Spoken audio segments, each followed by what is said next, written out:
Hello students. आज BSc second year का topic पढ़ रहे हैं। टॉपिक का नाम क्या है? Plant water relations. ठीक है, पादप जल संबंध, प्लांट्स के बीच में और वाटर के बीच में रिलेशन क्या होता है, उसी का नाम क्या है? Plant water relation. तो बीएससी सेकंड ईयर का टॉपिक है बॉटनी का। तो टॉपिक्स में सबसे पहले क्या देखेंगे कि इंपॉर्टेंस ऑफ वाटर। प्लांट्स के लिए जल की क्या इंपॉर्टेंस होती है, प्लांट के लिए जल कितना इंपॉर्टेंट होता है, क्या उसका महत्व होता है, उसके बारे में देखते हैं। तो सबसे पहले जो 70 से 80% फ्रेश वेट होता है प्लांट के अंदर, वो किसकी वजह से होता है? वाटर की वजह से होता है। ठीक है, प्लांट के अंदर 70 से 80% फ्रेश वेट जो होता है वो किसकी वजह से होता है? जल की वजह से होता है, वाटर की वजह से, H2O की वजह से होता है। फ्रेश वेट क्या चीज होती है?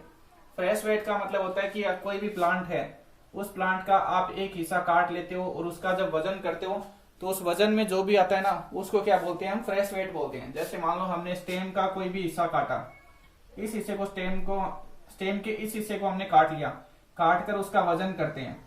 ठीक है, इस हिस्से का वजन करेंगे तो जितना वजन आएगा उसको हम क्या बोलते हैं? फ्रेश वेट बोलते हैं।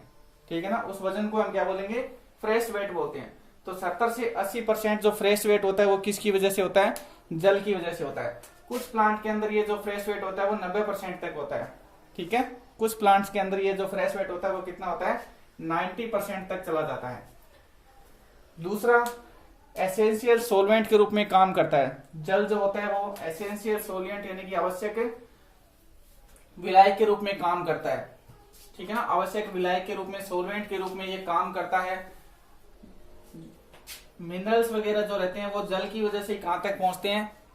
मिनरल्स वगैरह कहां होते हैं? सोयल के अंदर। ठीक है ना, मिनरल्स कहां पाए जाते हैं? मिट्टी के अंदर।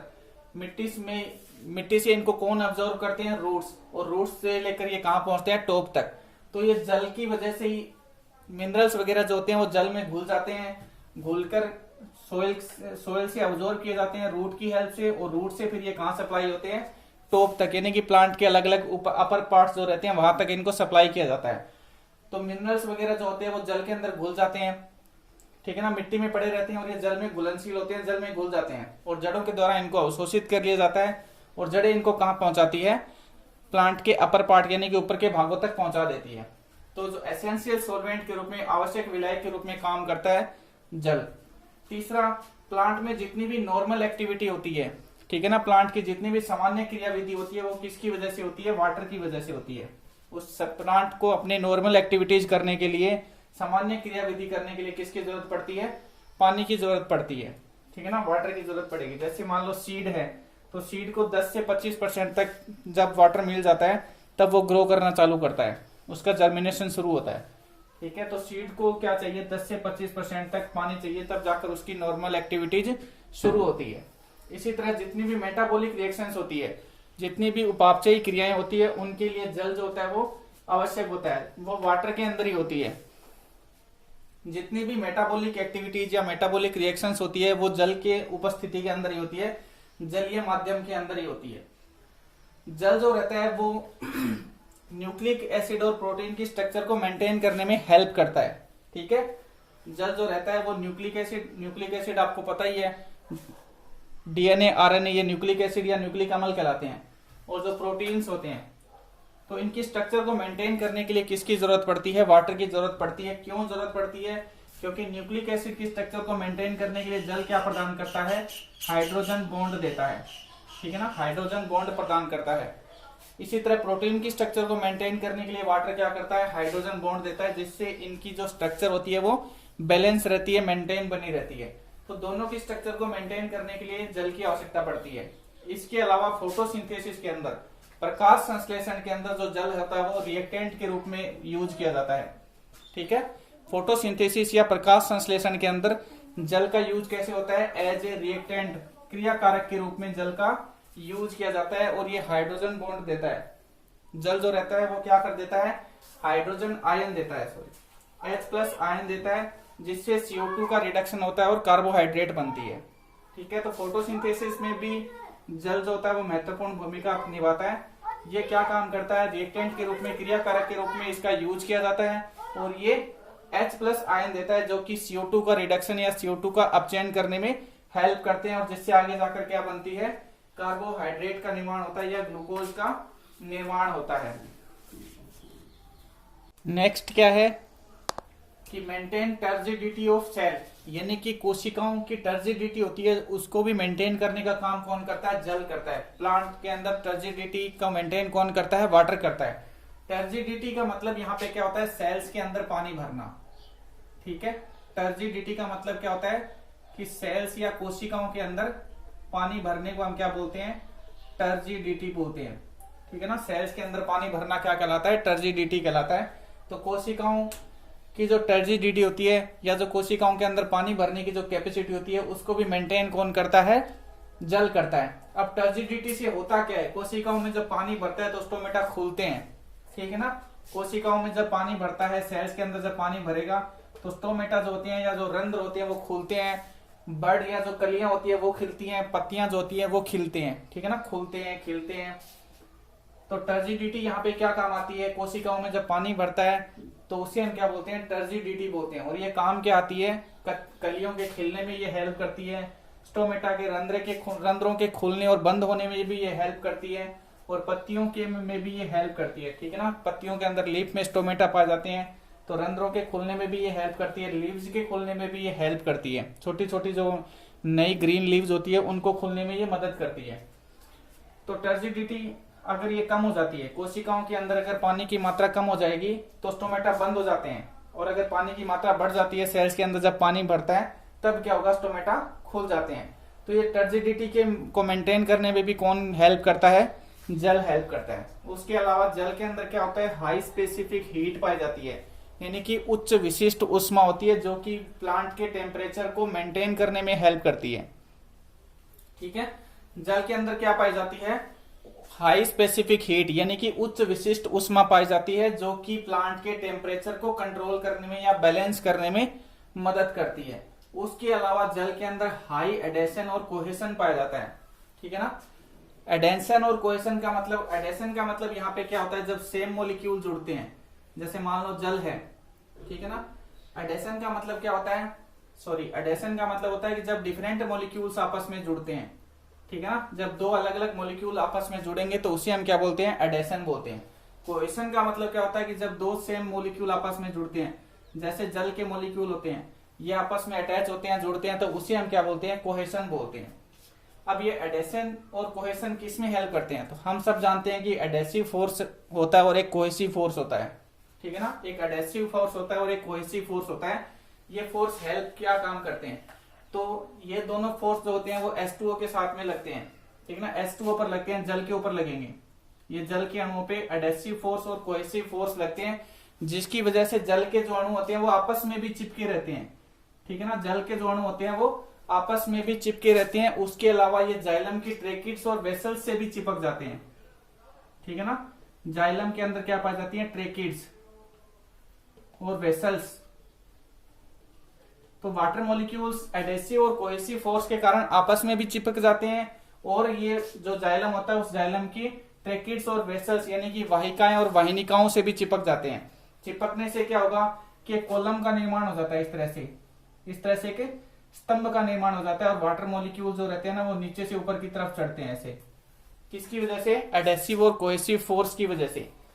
एडेसिव और कोहेसिव फोर्स की वजह से क्या होता है कि जो वाटर मॉलिक्यूल होते हैं वो आपस में भी चिपक जाते हैं। उसके अलावा ये जाइलम के ट्रेकिड और वेसल से भी चिपक जाते हैं। तो मान लो ये यहाँ चिपक गए, ठीक है।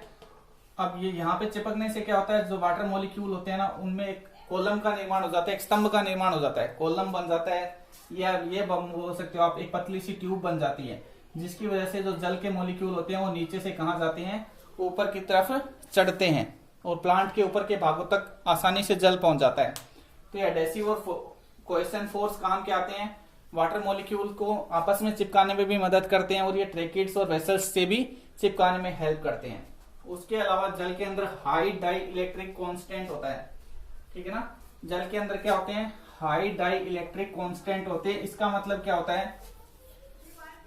इसका मतलब होता है कि जो वाटर मॉलिक्यूल होता है H2 होता है, उसके अंदर H पॉजिटिव चार्ज लिए हुए होता है और जो ऑक्सीजन होता है वो माइनस चार्ज लिए हुए होता है, ठीक है ना। ऑक्सीजन पे क्या होता है? पॉजिटिव चार्ज होता है, ऑक्सीजन पे नेगेटिव चार्ज होता है, ऋणावेश होता है। और हाइड्रोजन के ऊपर क्या होता है? पॉजिटिव चार्ज होता है, धनावेश होता है।